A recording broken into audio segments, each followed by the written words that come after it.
just Hey, speaking about what potentially the Super Rugby comp could look like, and the reason I bring it up is because being in Melbourne in Australia, I've been exposed to AFLW players and also NRLW players, and I'm opening a can of worms here, and this is just a discussion, but maybe there's an opportunity to have a unique style of play, competition, game structure that allows.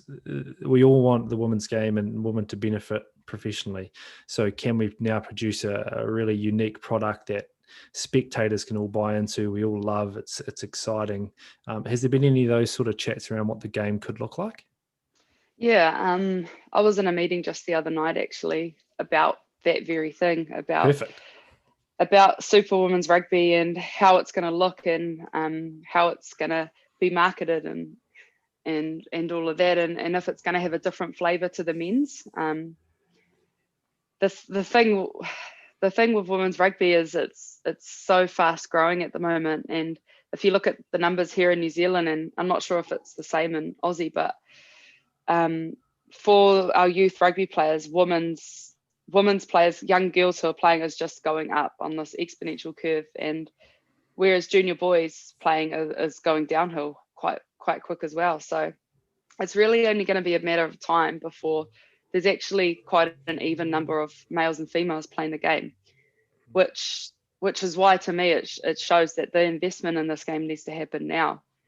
And yeah, the chats around Super Rugby and what it's going to look like are ongoing. There's been talk about having games played in unique locations, like in the middle of kind of Auckland City at a park, like just different things like that.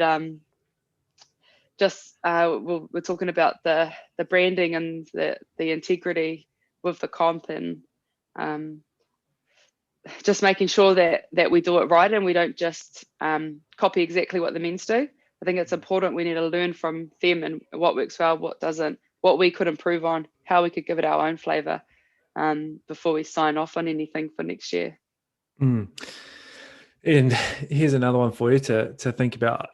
In the AFLW, right? So they use a slightly smaller ball. They have shorter quarters and two less players on the field. NRLW, shorter halves. They have a 40-30 kick rather than a 40-20 kick. So little subtle rule changes.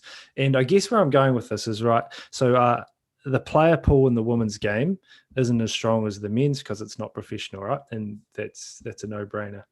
So Yeah. can we then have a product that spectators, fans all love and is different, looks different, and is a faster pace and more skillful game? Is that something that you'd be open to as a player? This is not your decision. I'm not putting words in your mouth, but how do you feel about that type of conversation? There has been conversation about the smaller ball.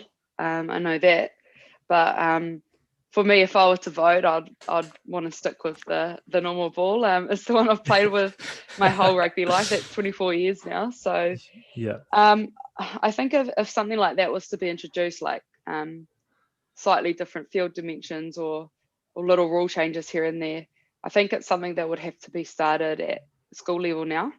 Kind of not brought in for us who have been playing just the standard brand of rugby our whole lives.